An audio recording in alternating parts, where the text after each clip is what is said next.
Hi everyone, Spider-Man 1991 here to do my review of Captain America the First Avenger. Okay, now let me start off by saying that when they first announced that Chris Evans was playing Captain America, I was a bit skeptical because, well, for one thing, I already knew him as the guy who played the Human Torch in the last two Fantastic Four movies. But now that I've seen the movie, I saw the movie a week ago, and I gotta say, he was amazing as Captain America, and as Steve Rogers too. He was really good at the role. I think they made a good decision when they cast him as the role and stuff. I mean, I was very pleased, and also I was very, very happy about the way they had Sebastian Shaw portray Bucky. It didn't really feel in this movie though. They didn't really make Bucky Cap's kid sidekick. They made him more of like his second in command, actually. Of course, though, he and Bucky are around the same age, which I think is similar to what happened in the Ultimate Universe, but he and Bucky are around the same age, and before the Super Soldier experiment, Bucky was always the leader, but now the roles have switched now that Steve's Captain America. Okay, and alright, now I get to the film itself. The film starts... Okay, before I continue on where I talk about the movie and setup and stuff, spoiler alert. I will spoil some stuff, so, if you haven't seen the movie yet, then close this review, go to your local theater, buy a ticket, watch the movie, then come back here. Okay? Alright, now, continuing from where I left off. It starts off in the present day with some scientists finding some sort of abandoned aircraft in the Arctic, and then they find some sort of object that's frozen, and when they brush some snow off it, you can see the red, white, and blue of Cap's shield. So yeah, at first I was a little confused about why they would start off with that, because I thought that scene would probably be at the last, or would be the very last scene of the movie. But it works because I'll get to it in a minute. The movie then shifts to the 1940s. We have Steve Rogers trying to enlist in the army, but he keeps getting rejected because of his... Well, in the comics they just said it was polio, but there's actually there really is a longer list when they show Steve's medical records in the movie. Then he gets offered the chance to try out, be part of the Super Soldier trial, and he gets in. Then they do the experiment, and boom, Steve Rogers becomes America's first and only super soldier. Because the professor who created the serum gets shot shortly after, and he dies. And, of course, the main adversary for this movie is, well, like in all Captain America media, the Red Skull. Almost all Captain America media. We still haven't seen the Red Skull in the Avengers cartoon. It's awesome, by the way. You should check it out. But back to the movie. Basically, the plot is this. Steve Rogers, the new Captain America, has to go after, is part of this new sort of military division that's going after sort of Nazi deep science division known as Hydra, led by scientist Jonathan Schmidt, who's also the Red Skull. And the Red Skull, his main goal is to get the Cosmic Cube. Though in the movie, they call it the Tesseract. I prefer to call it the Cosmic Cube because that's what they've called it in the comics. That's what they've called it in various TV series, and maybe they'll start calling that around the Avengers movie. Anyways, the Red Skull gets the Cosmic Cube, and he's able to harness the energy of the cube, and sort of make all new powerful weapons so that he could take over the Nazi Party, then take over the world.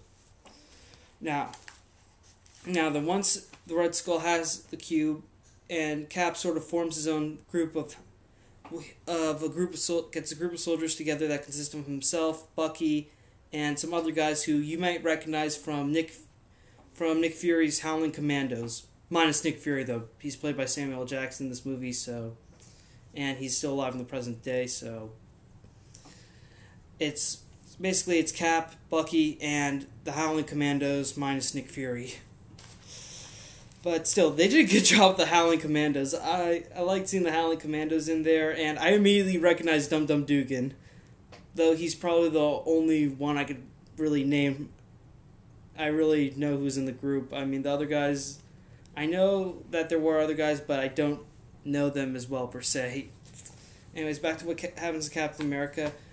Cap leads his team to destroy various Shield's outposts, and during their little adventure, Bucky dies, so to speak. And I'll get to the quotation marks in a minute, but basically, after Bucky dies, Cap is able to make a dent into Hydra's outposts and stuff and all their resources. So then they take the fight to Hydra, and Cap follows the Red Skull onto this huge airship that the Red Skull is using the Cosmic Cube to power, and the Red Skull is getting ready to attack the U.S. with his new cosmic-powered weapons. But Cap shows up. He and the Red Skull go at it, which is pretty awesome. And while they're going at it, though, the Red Skull does manage to touch the cube and stuff. But interesting enough, that when the Red Skull actually touches the cube after he's used the energy a number of times, some sort of portal opens to space, and the Red Skull turns into light, and he gets shot through there.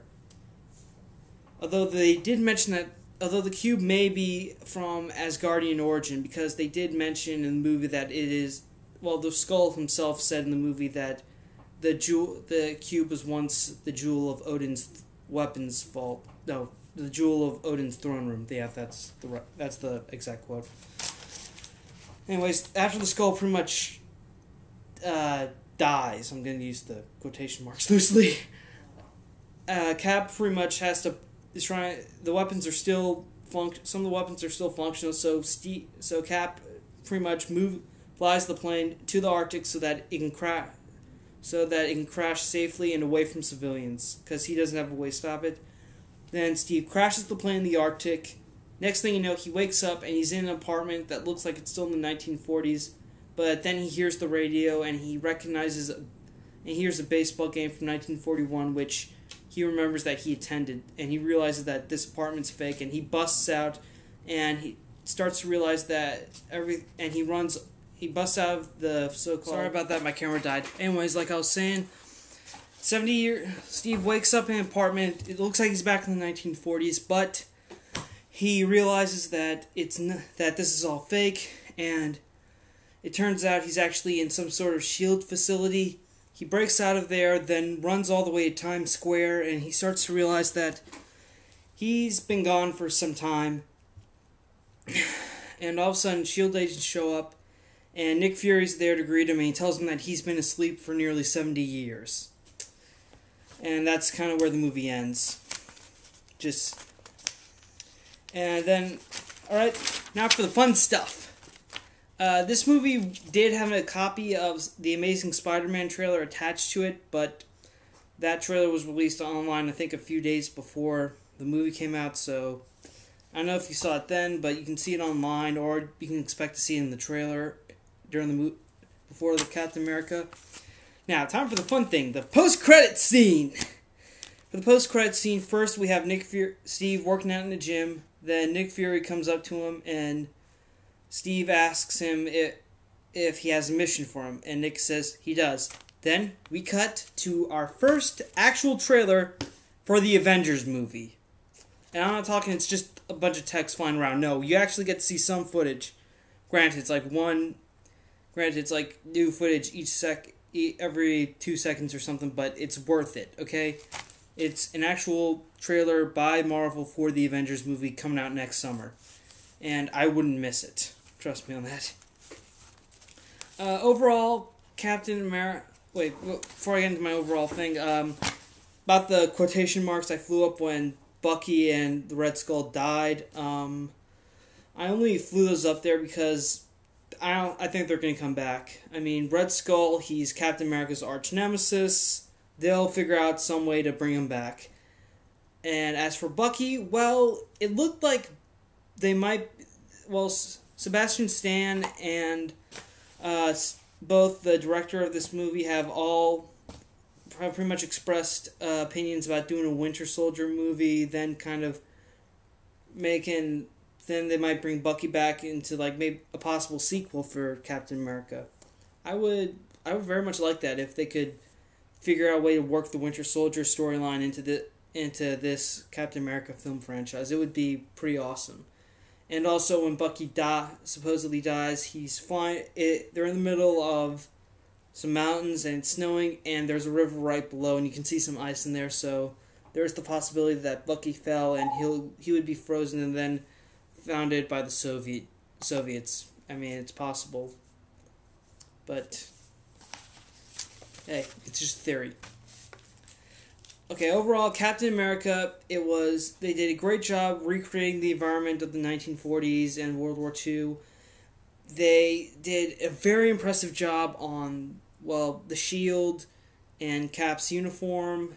They've pretty much modernized it a bit. Well, made it more combat ready for war and stuff, rather than just cloth and stuff, but yeah, and the Red Skull looked pretty cool. I mean, at first I thought the skull head was a little cheesy, but I got a good view of it. But when I saw it in the movie and stuff, it was looked pretty good in the actual movie than in the trailer. I say Captain America was probably my favorite superhero movie this summer. I really would, because I like Captain America a bit more than Thor, and yeah, as opposed to X-Men First Class, it was just like X-Men First Class felt more like a redemption film, but Captain America really made me look forward to the Avengers movie. It's exciting me because I want to see what other things Marvel Studios has in store for this Captain America story. It's amazing. I give it 5 out of 5 stars. And anyways, that's my review of Captain America. Yeah, so that's all. Spider-Man 1991 saying see you later.